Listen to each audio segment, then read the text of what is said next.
I'm the realization that you've been screaming, and have always been screaming. When did you start screaming? Have you ever stopped? Delaney, Emma, please make a goblin noise. Thank you, Emma. And welcome to Of Goths and Goblins.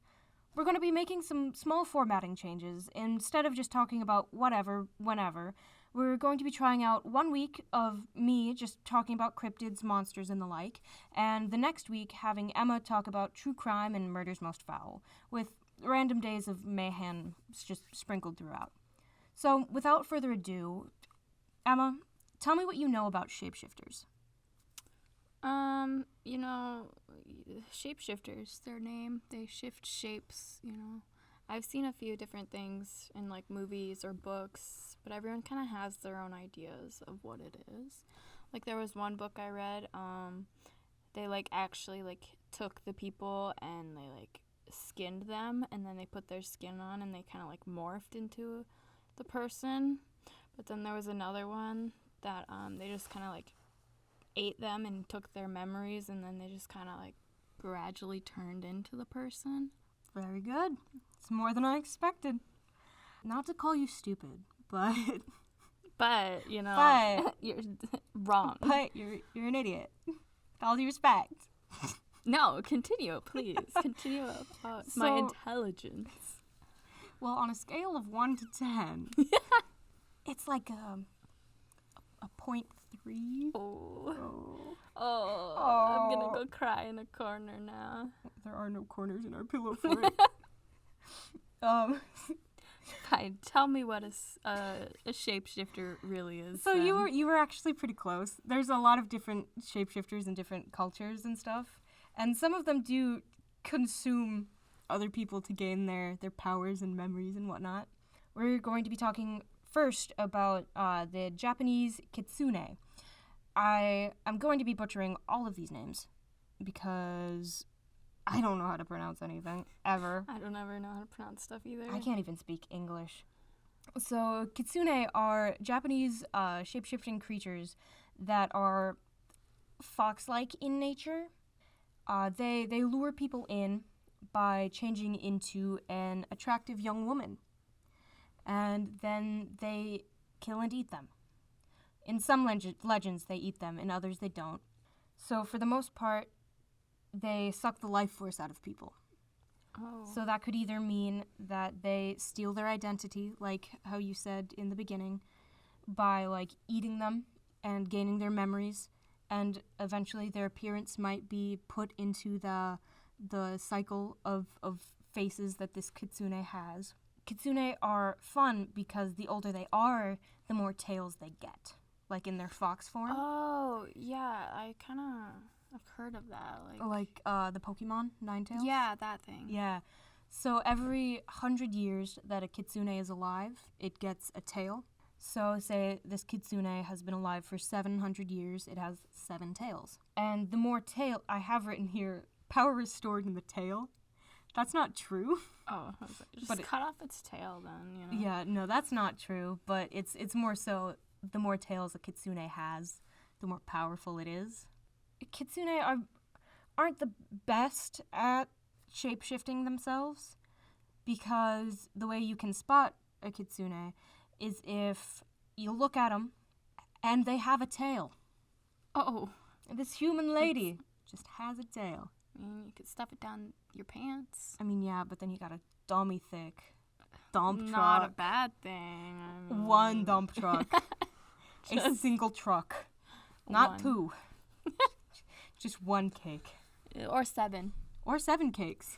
It's like that episode of SpongeBob where it's like, I know you haven't seen SpongeBob. I haven't seen SpongeBob. But there's an episode of SpongeBob where Squidward is all like, yes, Krabby Patties, we actually love those now.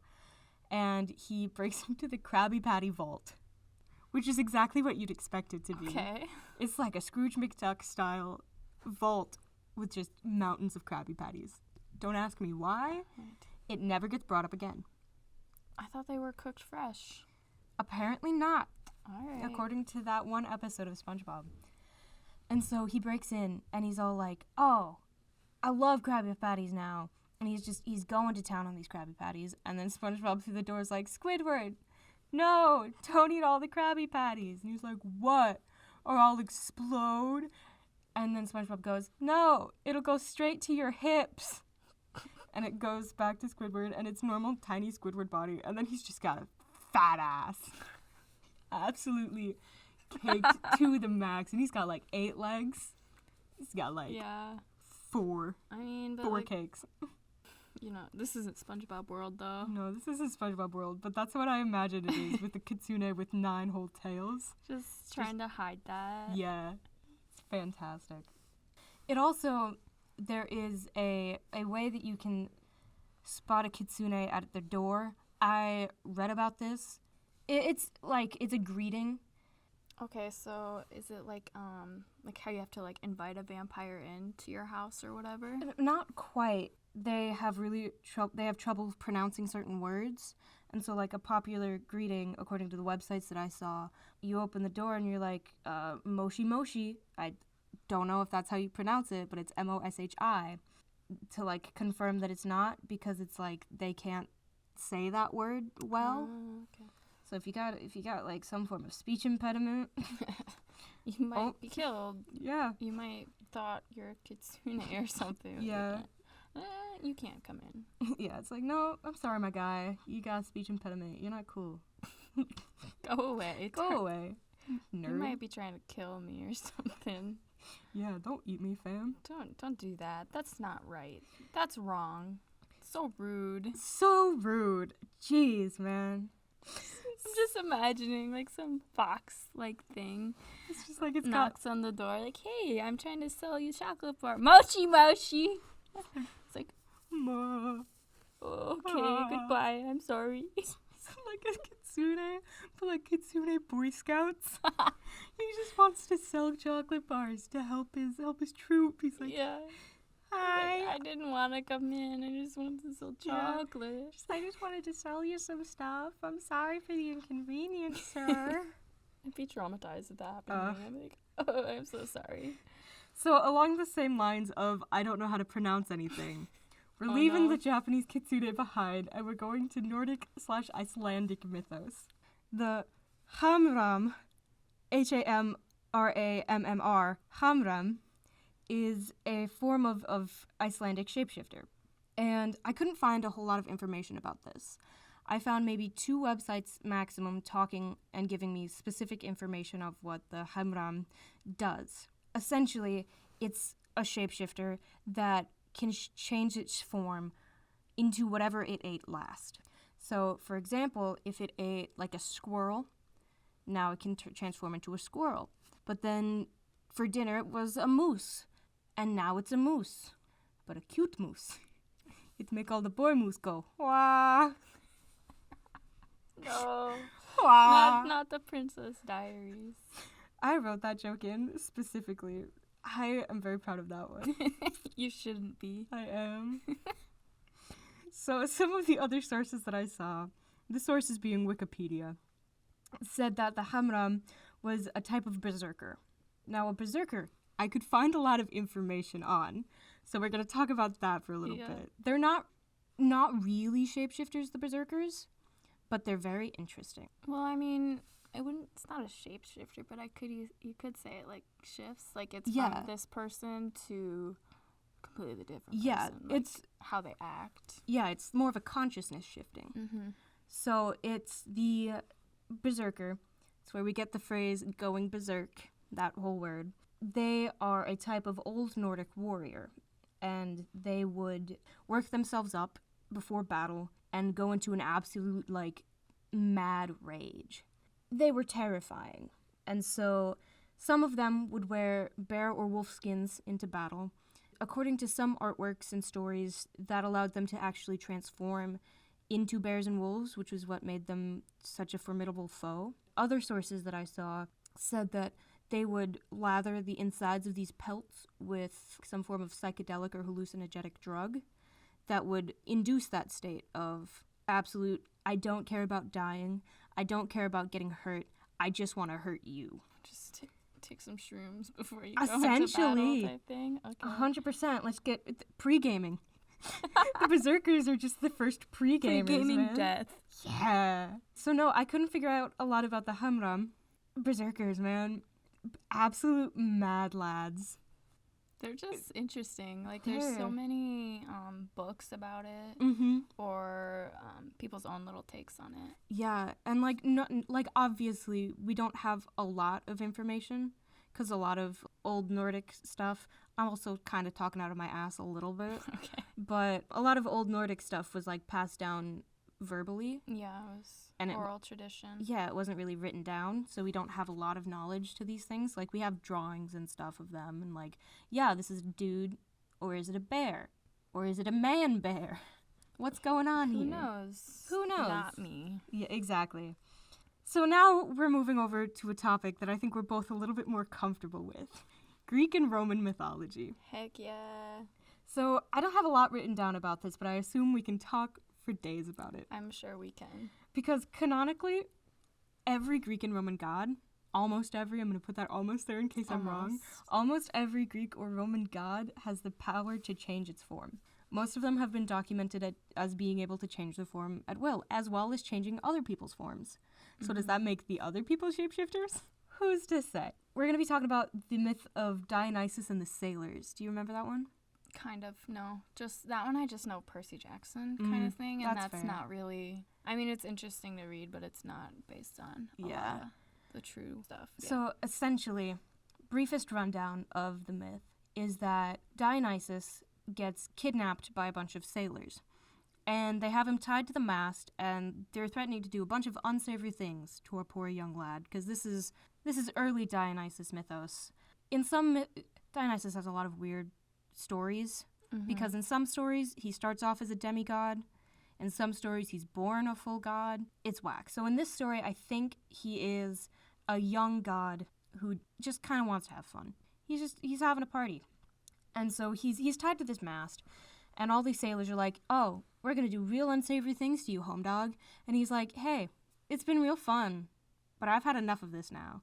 And he drives the people insane and turns them into dolphins. And then now there's just a bunch of mad, insane dolphins hanging around. Lovely. Lovely. Just drove them insane. Yeah, as I one mean, does. it was their own fault. They shouldn't Yeah. have kidnapped him. Exactly. Any Zeus myth. Oh my gosh, Zeus. Oh, don't even Yeah. get me started on Zeus. Any story with Zeus, he had to have shapeshift. 100%. For example, he turns into a swan. Gets it with a lady. He turns into a bull. Gets it with a lady. Yup. He turns into a beam of light and gets it with a lady. Yup. And I think that's how we got the guy who killed his dad. That's not What? There's one- a few of them. obviously. But no, the one who I think his mom is Diana. No, Danae. Oh, yeah. Yeah, and so like Apollo was like, yeah, you're her dad. He was like, Apollo, yeah, she's gonna be kidnapped or whatever or something. And so her dad locks her in a dungeon, and then Zeus, dear God, Zeus comes down in shower of light. a shower of light, and it's just like, yep, Hey, girl. hey girl, what that mouth do? Oh my God, no. No, and so then she gets pregnant from a beam of light, and then has Perseus. Yep. Any of Zeus's kids, most likely he had shapeshifted. Yeah. Rest in peace, home dog. Wait. What? What? I don't know where that came from. I was not thinking about Zeus at that moment. I was okay. I was thinking I was gonna go off on a little tangent about Dionysus' mom and some of the mythos. Oh no. Because I think her name was like Semele or something. And so she was a human woman who got seduced by Zeus, as they are often to be. And she has a child, and she's pregnant with this child, Dionysus. While she's pregnant, Hera, lovely Hera, is like, hey, Semele, I don't like that. Stop that. You can't. How do you know this guy is really Zeus? Because she's going around being like, yeah, this is Zeus's baby. And she's like, how do you know? Every guy says they're Zeus. Every guy says they're Zeus so they can get in your pants. Come on, ma'am. Next time you see him, ask him to prove it. Ask him to prove that he's Zeus. And she's like, okay. And so next time Zeus comes around, because for some reason now he's being a good father, she's like, hey, Zeus, my old guy, how do I know you're Zeus? And he's like, oh, well, because I said so. And she's like, no, I really want you to prove it. Can I see your true form, what you really look like? And he's like, yeah, fine, okay. Oh, no. And, yep, if Percy Jackson has taught us anything. Don't look at the god's true form. Exactly. And so she disintegrates right then and there. But little baby Dionysus, who didn't look at Zeus's true form and is a demigod, is sitting there, he's just sitting there, not entirely 100% formed yet. In some mythos, he's fine, and Zeus raises him from there. And then in other ones, he sews him into his thigh. Like, there's just a baby in his thigh now. Yeah. Just gotta keep him warm. Yeah, and so that's why I went, R.I.P., rest in peace, my guy. Because I was thinking about Semele. I've been saying her name so wrong this whole time. Oh. So those are the 3 myths that I had. Not really myths. I talk about a lot of myths. The different... the 3 cultures that I had. Yeah. Do you have any thoughts? I mean, no. They're shapeshifters. I feel like it's pretty self-explanatory in the name. I do have a list of subtitle called Modern Shapeshifters. I could go on and talk about the kin community, the other kin community, but I feel like that doesn't quite apply here. In some Wiccan cultures, it's very similar to the Berserker, like what you said earlier about how it's a consciousness shifting. In some Wiccan cultures, shape-shifting consciousness is a thing. And I really only saw one website that I thought was credible enough to follow through on. Because a lot of them I went to the good old-fashioned 6th, 7th grade young baby child wanting to learn magic. Be like, yeah, put rosemary in water and drink it, and now your hair's gonna be purple when you wake up tomorrow. And it's like, yeah. This is right. This is gonna work. This is gonna work. There's nothing fishy here. So I went to a lot of websites about that, but then this one was the only one that didn't actually require any components. It was essentially like a meditation type deal. And I'm okay, I trust this one. So essentially, it's kind of like a form of astral projection where you sit down in a space that's like a meditation spot, and there's enough room for you to move around. And you sit there and you call upon the animal spirits.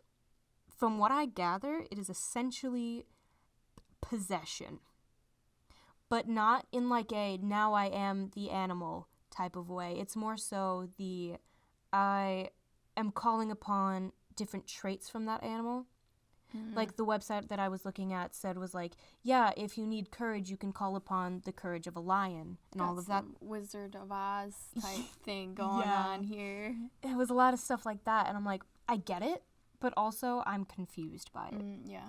I feel like if there was more than just the one website that I saw talking about this, I wouldn't be as confused. Yeah.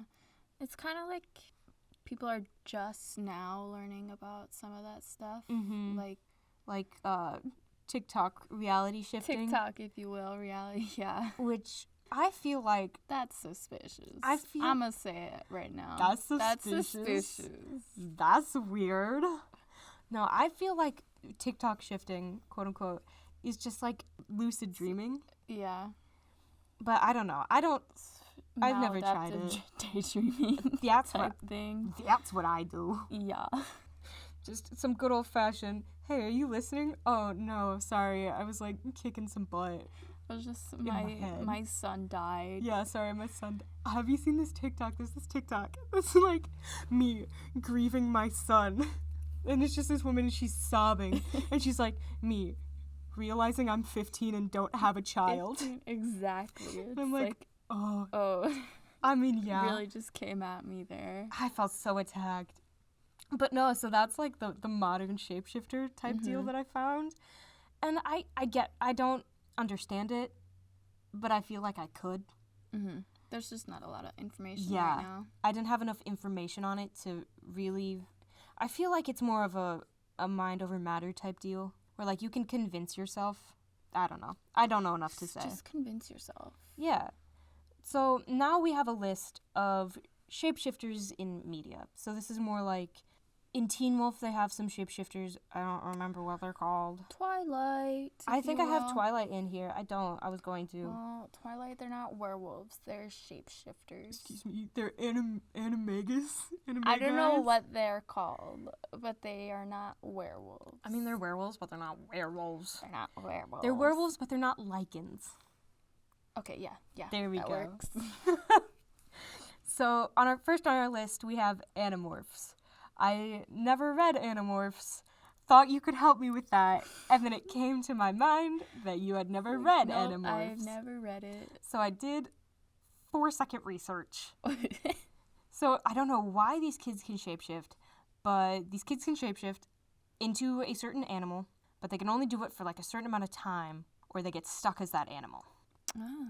So this kid turns into a rat. If he's a rat for more than like 10 minutes or whatever, he's a rat forever. Yeah, that's a lot of like books. Like if you shift into something and you don't shift back to your regular form, you'll forget what you look like or something. So you can't shift back. Oh. No, but that's dope. Except you don't remember what you look like. Hope you have a mirror picture. Hope you got a picture.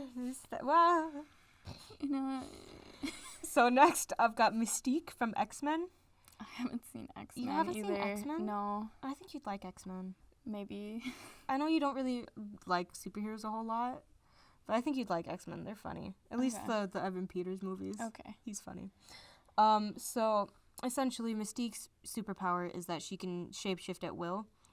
And I wasn't sure if she could turn into animals, so I looked it up, and apparently she can. I thought that was funky. She's the blue one. She's played by Jennifer Lawrence or whatever. Yeah. Next on my list, I have Mad Madam Mim from Sword in the Stone.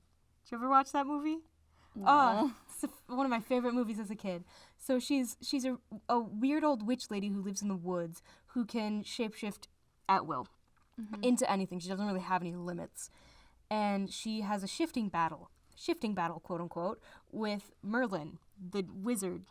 And so next on my list is Merlin, the wizard from Sword in the Stone. He can change shape at will. He can also change other shapes at will. Like, there's a point where him and little King Arthur are running around as squirrels, and then Arthur accidentally seduces a squirrel, and he breaks her heart. And so there's just a solid 30 seconds of this squirrel lady crying into her tail and looking over her shoulder sadly at little Arthur Squirrel. Oh my gosh. And That's scrappy little Arthur Squirrel is just sitting there like, I don't know what to do. I'm a human. Yeah, I'm a people. But then he can also turn into illnesses. Does the bubonic plague go down someone's throat? He's dead now. That's kind of what he does. It's not the bubonic plague. But during his shifting battle with Mad Madam Mim, he turns into, I don't remember what sickness it is, but he turns into an illness. And because, like, the one rule was no invisibility in this magic duel. And he turns into a airborne virus. And Mad Madam Mim's like, hey, I told you, no invisibility. And then his, like, echoey voice is like, no, it's not invisibility. It's just... I'm the plague. Then she starts breaking out in hives, and I don't remember the rest of it. It was horrifying. So he starts killing her. Yeah, 100%. There's the first episode of the original Star Trek series. That series, oh my goodness. The intro, you can literally see the little strings moving the ship around. We don't talk about the strings. The strings are what gives it hope. No, it's not. So just throw it through the air or something. So essentially, in the first episode of the original Star Trek, there's a shapeshifter, and it needs salt to live. And it lives on this empty planet with its husband. Oh. And it takes the form, essentially, of, like, to different people, it can look at, like, a different person, kind of. And so it takes, like, a very attractive, seductive lady form. And then, essentially, it gets sodium tablets. from the Enterprise. Yeah. But then one day the sodium tablet supply runs dry. Then it turns and he's like, well, now I gotta eat people. Now I gotta get salt. I gotta get them salts. Yep. And so they kill their husband. And then they just start going through the Enterprise killing people to eat their salt.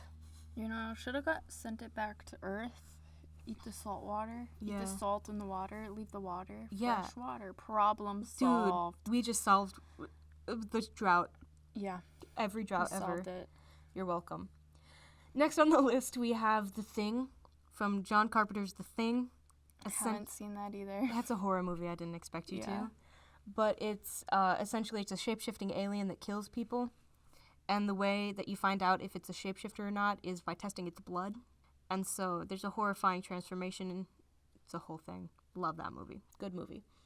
And then there's a whole episode of Supernatural about a shapeshifter. In the bank. Yeah. And they can I think they can shift at will in that episode. Mm-hmm. And it hurts them. It was a pretty powerful one in that.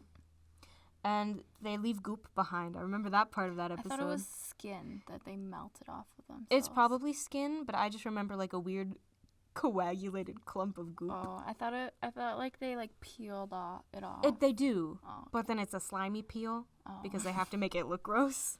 Slimy peel. Exactly. So that'd be so creepy. It's like that one horror movie where like another person, the same person, you come after Us? you. Yeah. That. No, that's I hate that movie. Don't even get me started. If you want to hear my thoughts on the movie Us, go watch our last episode. We guess movies based on their titles. I go off on a little tangent about Us because it's a terrifying movie. I'll take your word for it. I'm not gonna watch it. That's about all I have. Mm-hmm. Do you have any final thoughts? Nope. I don't like shapeshifters. Stay away, man. So next week, Emma's going to be guiding us through the world of true crime. Yeah, we're going to be talking about Donald Gaskins. He's a tiny serial killer. He's literally, his nickname is Pee-wee. He's like 5 foot. Excuse me? Yeah. I am 5'4". Okay. What do you mean tiny? He's tiny. His nickname is Pee-wee. Like Pee-wee Herman? I don't know who Pee-wee Herman is. You don't know who Pee-wee Herman is? No. Okay. Thank you for listening to Of Goths and Goblins. Please rate and review us on Apple Podcasts. If you have any suggestions for anything either of us to talk about, please send them to us at ofgothsandgoblins@gmail.com, no spaces or capitalizations. Thank you once again, and remember, no one knows how deep the lake is. You're not standing on dirt.